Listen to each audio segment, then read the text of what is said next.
Babalik ko bukas kasi.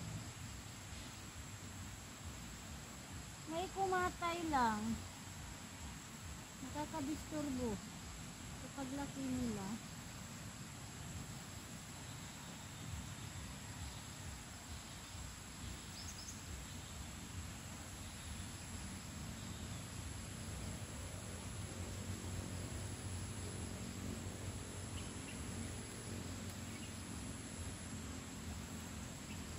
Kumatay. Hay, mga langga, ang buhay talaga mga langga.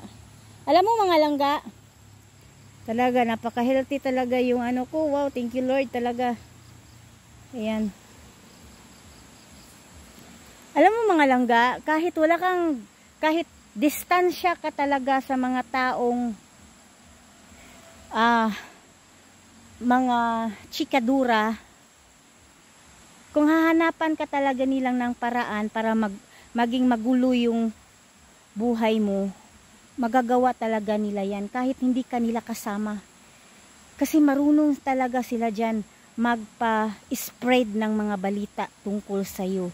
Yung pwede kang mapahiya sa mga sinasabi nila, sa mga tao.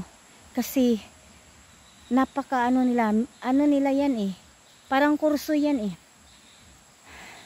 Ano sila dyan eh, parang doktor yan eh, yung espesyalista sa mga chismusa. Alam nila ang strategy kung paano talaga ikaw maguguluhan, kung paano ikaw machichika, kung paano ikaw machichismis. At yung mga pangit na nagawa mo, ano nila yan, ipagkalat nila yan sa mga taong marunong talaga sila dyan eh. Yung tapos kapag malaman mo, tapos malaman mo na yung kinakalat nilang pinagsasabi sa'yo, sasabihin na lang agad nila na ikagagalit ba yun? Ganyan lang yun? Sus, kaunti lang ikagagalit.